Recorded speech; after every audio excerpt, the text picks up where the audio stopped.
Ready to unlock some mysteries of the mind? Ooh, I like that. Today we're diving deep into the fascinating world of hypnosis. Not the flashy stage show stuff. We're going for the real deal today. Right.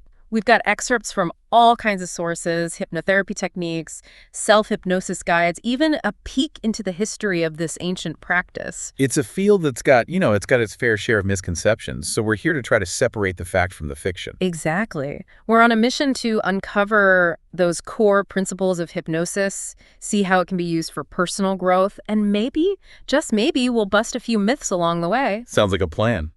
So forget the swinging pocket watches and mind control. What we're really talking about is suggestion. Yeah, the power of suggestion. First things first, what is hypnosis really? That's the million-dollar question, isn't it?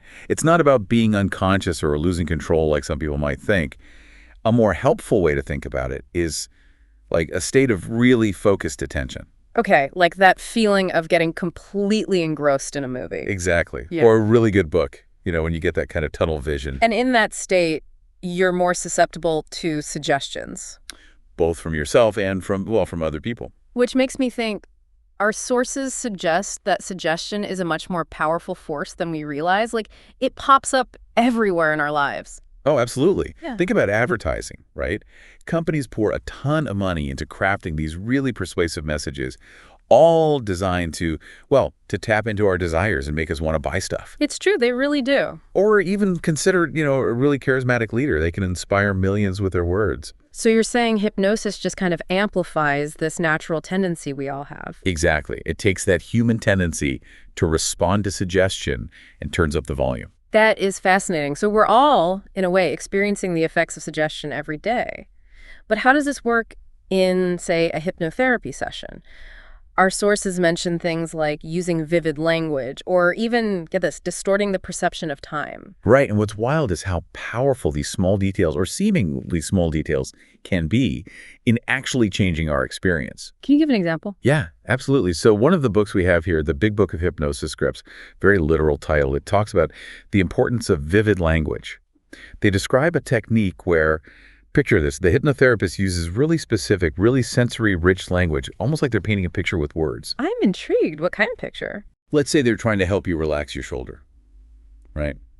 They might describe the feeling of warmth spreading through your muscles, or a gentle weightlessness, like your arm is floating on a cloud. Ah, I see. So it's about drawing your attention away from the discomfort by replacing it with a more appealing sensation. Exactly. It's like redirecting that focus, not by force, but by presenting your mind with a more compelling alternative. Like that. And it gets even more interesting. Hypnosis and hypnotherapy, another one of our sources, mentions studies where people, while under hypnosis, experience time distortions. Time distortions, like time travel. Not quite time travel, but close. We're talking about distortions of up to 400%. Imagine feeling like you've been meditating for hours, when really it's only been a few minutes, or taking a quick power nap that feels as restful as a whole night's sleep. That's the kind of potential we're talking about. Wow, that's pretty mind-blowing. It just goes to show you how much is going on beneath the surface. Okay, so we've seen how hypnosis can have these incredible effects on our perception, on time, even on physical sensations. It really is remarkable. But let's bring it back down to earth for a second. Ground ourselves, yeah. Exactly. You're probably thinking, okay, but how can I actually use this in my own life? Right. Well, our sources mention everything from self-hypnosis to something called parts therapy, which sounds fascinating. It is, and it's all about giving you practical tools for personal growth, Not about like suddenly having superpowers. No mind control here. It's about working with your mind, using its natural abilities to create positive changes. So speaking of tools, one of our sources, How to Quit Smoking, actually calls self-hypnosis a secret weapon for breaking free from addiction. Is it really that effective? Well, the book stresses that it's not just about willpower. It's about using self-hypnosis to reprogram those deep-seated patterns, those beliefs that keep us stuck. The ones that keep us hooked on those unhealthy habits. Exactly. Imagine rewiring your brain so that instead of associating cigarettes with pleasure, you connect that feeling of pleasure to, say, fresh air, to feeling healthy and energized. So you're not just battling the cravings head on, you're actually shifting your whole perspective, your relationship to the habit itself. You got it. And the best part is, this principle, it goes way beyond smoking. Our sources talk about using self-hypnosis for managing stress, improving sleep, even boosting your confidence and motivation. Now, speaking of rewiring the mind, we have to talk about this parts therapy. Hypnosis for inner conflict resolution really dives deep into this. It almost sounds like family therapy, but, for your inner world. And that's a really good way to think about it. It recognizes that we're not, just one single-minded being. We have all these different parts, almost like subpersonalities, each with its own wants, fears, motivations. Okay, like the classic angel and devil on your shoulder, but maybe with a few more characters involved. Exactly. Think about it. You have the part that wants to eat the whole cake, right? Yeah. And then you have the part that's all about long-term health goals. The part that wants to go out and be social, and the part that's perfectly content staying home with a good book. Yes. And parts therapy, often facilitated through hypnosis, helps you access these different parts, understand them, and ultimately get them to work together, a little more harmoniously. Instead of always feeling like you're at war with yourself, battling these conflicting impulses. It's about becoming a skilled mediator, creating a dialogue. And what I found really interesting is that these parts, they often have good intentions, even if the way they go about it isn't always productive. Absolutely. It's like, take the example of someone who works long hours. Maybe that driven part of them is motivated by a desire to provide for their family. It's coming from a good place. Right, even if it leads to burnout in the end. And hypnosis for inner conflict resolution actually has this great case study about a guy named John who struggles with overeating. Oh, what happened with John? So through parts therapy, he was able to actually communicate with the part of him that drove him to overeat, the part that was always reaching for the snacks. What did he find out? Turns out it was driven by this deep need for comfort, for self-soothing. And once he was able to acknowledge that, to really listen to that part, it became easier to manage the overeating. That's amazing. So it's about acknowledging and accepting all parts of ourselves, even the ones we might initially judge or try to push away. It is. And you know what? Once those parts feel heard, they're more likely to cooperate. It's like that saying, what you resist persists. Right. Parts therapy is about befriending your inner world, the whole messy, beautiful thing. I love that. Embrace the mess. But it can get pretty crowded in there, right? It can, which is why hypnosis for inner conflict resolution uses this really cool metaphor of a symphony orchestra. Okay, I'm intrigued. Tell me more. Imagine your conscious mind as the conductor, and all those different parts of you are the musicians, each with their own instrument, their own sound. So instead of a cacophony of conflicting desires, you learn to orchestrate them, create a harmonious symphony of you. Exactly. It's about recognizing that you have this incredible power, not just to understand these inner workings, but to actually shape them. But of course, like with any powerful tool, we have to be mindful of the ethical implications. That's a really important point.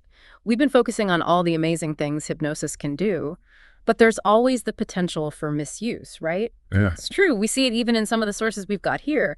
Like Hypnosis for Beginners talks about the potential dangers of stage hypnosis and, even straight up manipulative technique. Right, exactly. And that's why it's so important for hypnotherapists to be ethical, especially in a therapeutic setting. So it's not about controlling someone. Not at all. A good hypnotherapist, they act as a guide, helping you access your own subconscious. Not imposing their will or using it for, nefarious purposes. Exactly. It's about empowerment, not control. So whether you're exploring self-hypnosis or working with a professional, I think the key takeaway is to be really clear about your intentions. Absolutely. Focus on making positive, healthy changes. It's a bit like learning a martial art, Incredibly powerful, but it requires discipline. It comes with a responsibility. I like that analogy. And you know what it makes me think of?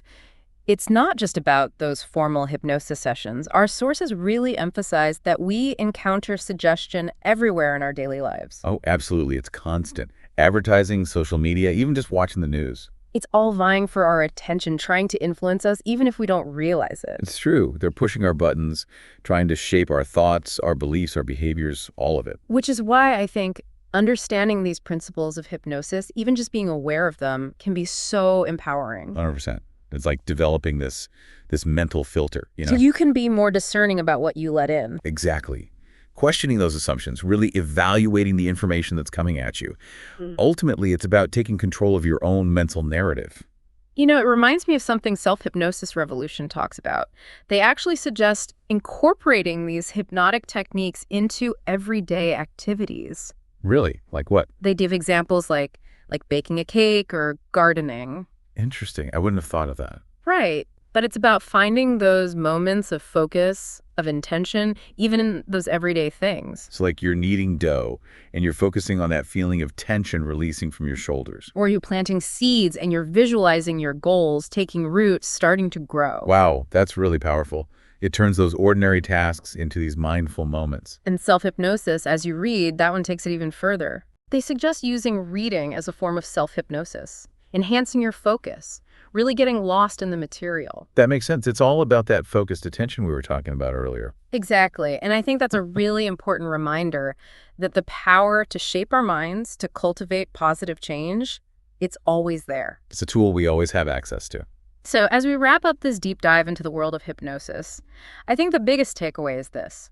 Our minds are incredibly adaptable, constantly responding to suggestion, whether we realize it or not. The question is, are we just passively along for the ride? Or are we consciously choosing what to focus on, what to let in, what to cultivate within ourselves? Right. Are we shaping our own inner worlds? It's a challenge for sure, but it's also incredibly empowering. We have more agency than we often give ourselves credit for. It's about taking the reins. And so, listener, as you go about your day, we'll leave you with this. Pay attention to those messages you're taking in, question those assumptions. And above all, remember, you have the power to write your own story.